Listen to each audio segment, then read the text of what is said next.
gonna do a little video on making a knife sheath. Got this is Dakota Smith's knife. Kind of go over a couple steps or how I do it compared to 1,000 different ways you can do it. But by folding a piece of paper in half, you lay your spine of the knife in the center of the paper, and you want to leave about an inch past the end of it, and then you're going to decide where you want the top of that sheath where your knife slides into. But you just fold it and then crease around the knife edge. So right there's my tip. Get a good outline of where it's going to be at. Unfold,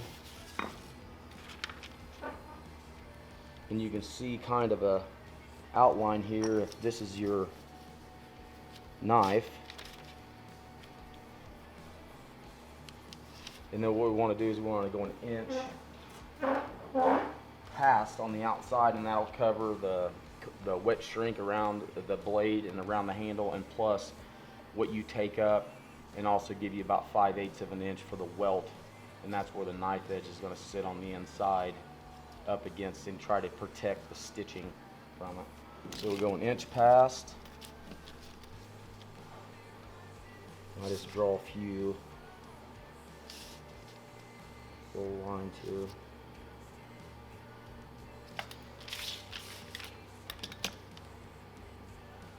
And then I'll connect everything.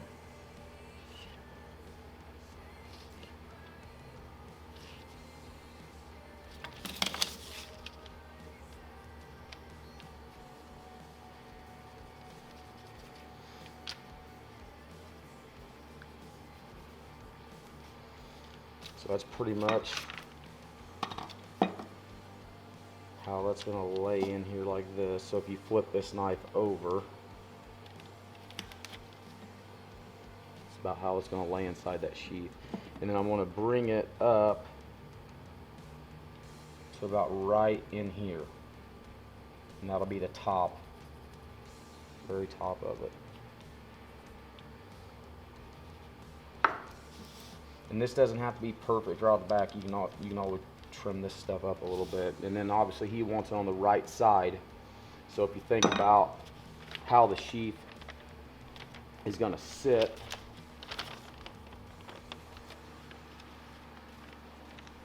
it's going to sit like this on your hip. And the belt loop is going to be very long, because then it's got to fold over, come back on the back side, and then stitch right around in this area is where I'll end up stitching it at. So it'll be a long belt loop. So again, it'll sit like this here. Let me see, I'm gonna reach in here real quick.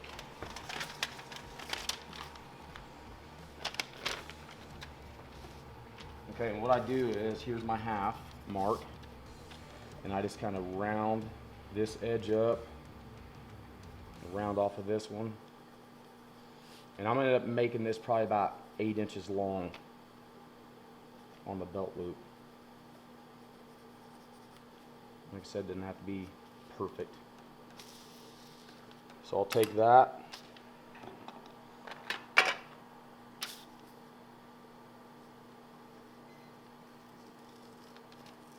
and I'm just going to trim this out.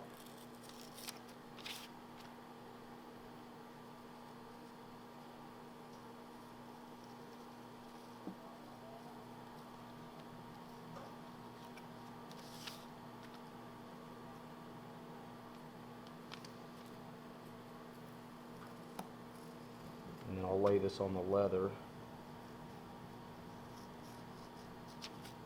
and cut it out.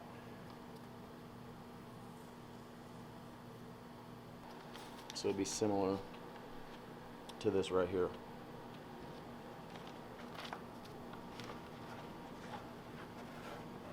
And this leather here, I think is 8 to 9 ounces, what everybody kind of recommends to use. So all I'm going to do is pencil this in.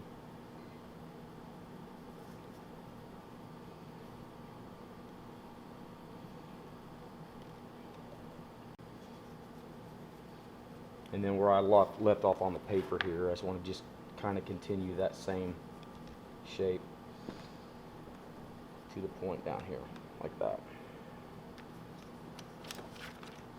Take a straight edge.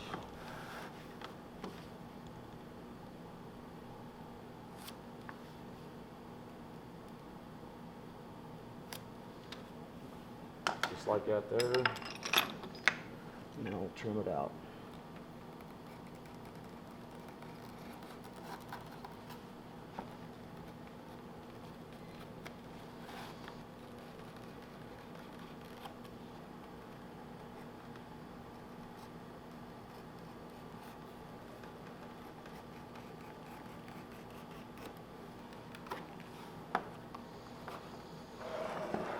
Get rid of this.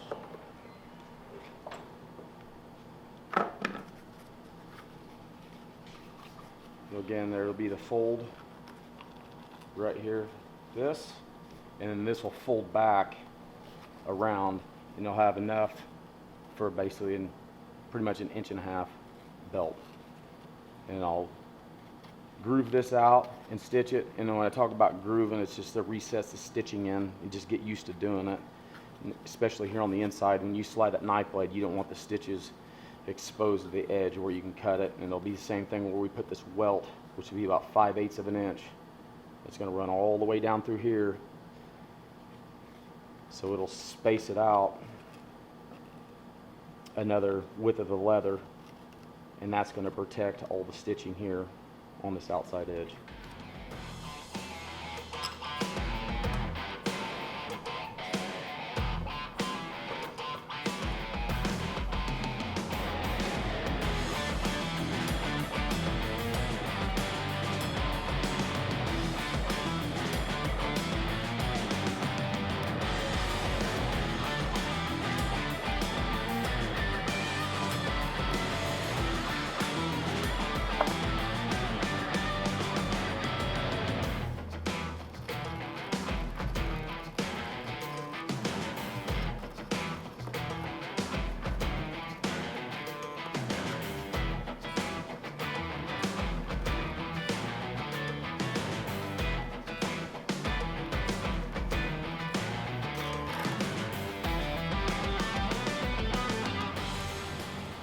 So this one here, this piece, and I'll have to do a little bit of trimming on it,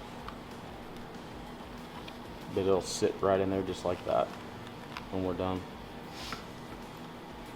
Alright, center line, because you want this to be able to fold and not crease. So all I want to do is mark this 5 lines. I'm going about 1/8 of an inch apart on each one of them. Take the grooving tool, which is this one, and it's just got a little cutter here on the end of it.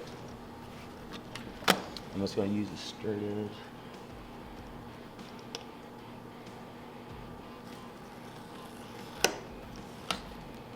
You see how it cuts that little core off. That's just thinning it out so it can bend. And this doesn't have to be perfect. You're not even going to see it. But you just want to make sure you got it deep enough.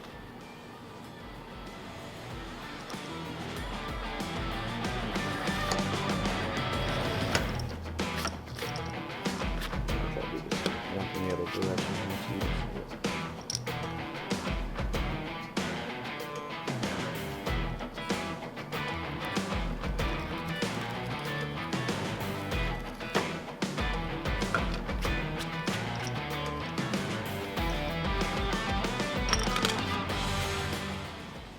That makes it much more flimsy.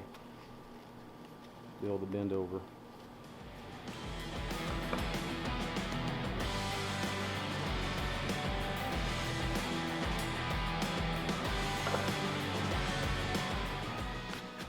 Okay, once we do that, I'm going to take this here and shave these hard edges off.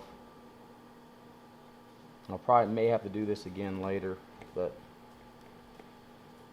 do a little bit of it off now. Flip it over and go to the outside. Chances are I'm going to have to do this again once I get everything fit together and make sure it's smooth. So I want to use that burnishing tool, which is this thing here. I'm going to try to make these three pieces look like one solid piece right here, kind of blend them together.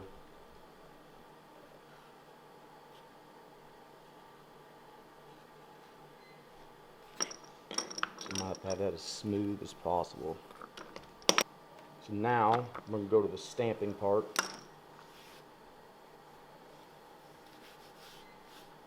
I'm just going to do a little bit of trimming before I get too far on this.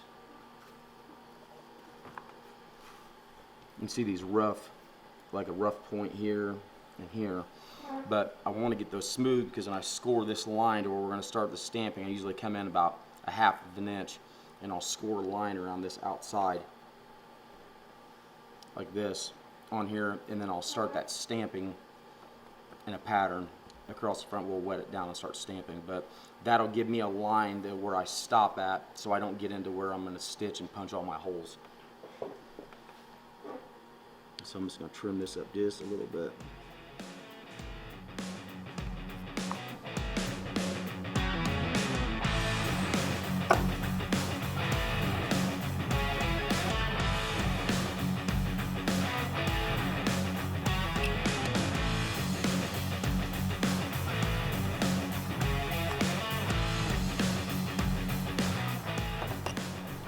So I'm going to come over here about a half an inch or so. Right there.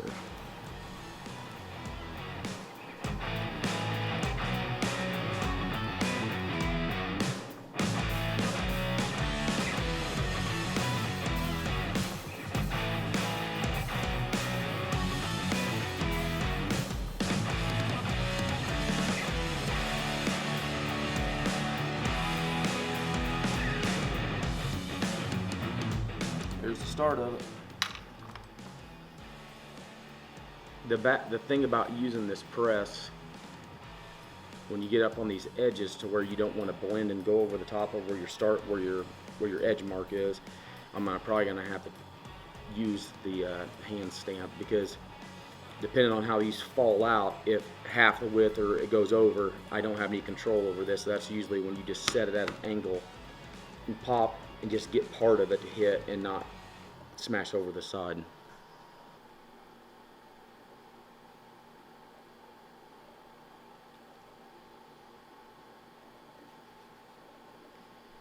Go ahead and describe what you're doing. Oh, all right. I'm just putting water on here. That's going to help let that stamp press into the leather a little bit.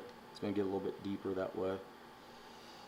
And anytime you just don't want to use Sharpie on here, but you can use pencil. It'll all come off. By the time you die, you won't see any of it at all. But and this good thing about with this being in the way, I can flip it here on its side. I'm going to find a center point in this too before I get too far. Get the first one set.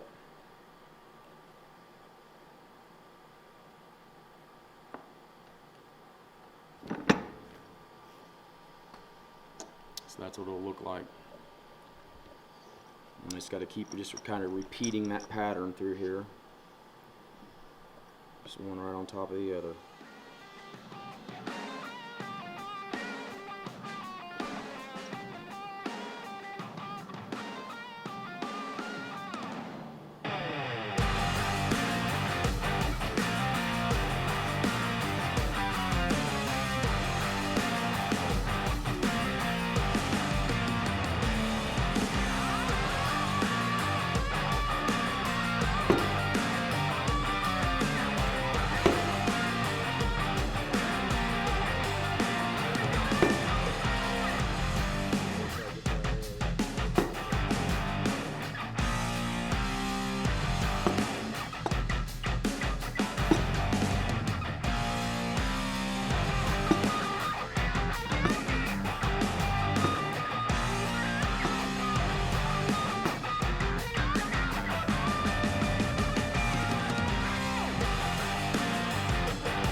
just putting this gel so all the stamping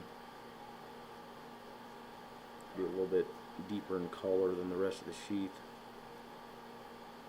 And I'll go along the outside of it with the light brown. And then whatever I wipe off of this and the stamping, I'll go back over it with the light brown, so it'll be kind of a two-tone color.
Tying a fishing knot on this.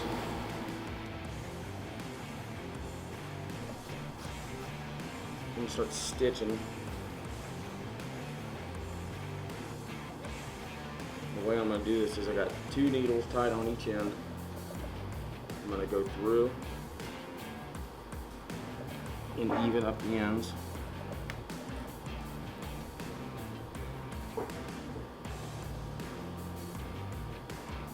Two needles, even them up. I'm going to take the left side through and leave a loop, and then bring the other one back through the same hole.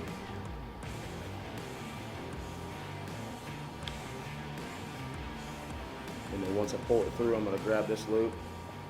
So each time that I sew this, there's going to be a knot right here. That's going to cinch that up tight. And you just repeat the whole thing all the way through the left side through. Leave a loop. Back through the same hole. Through. Knot.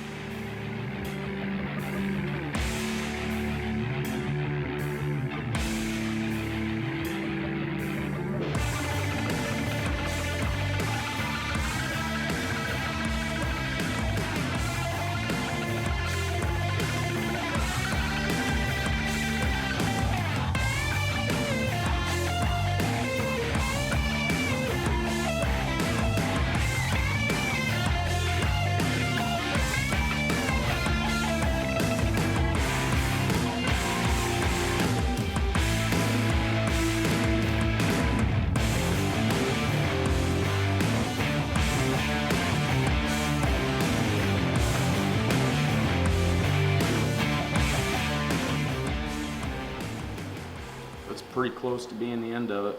I just gotta finish sewing this up in here, which is gonna take forever. And then I gotta burnish all these edges on here and make this all look like one piece, and then I'll buff it.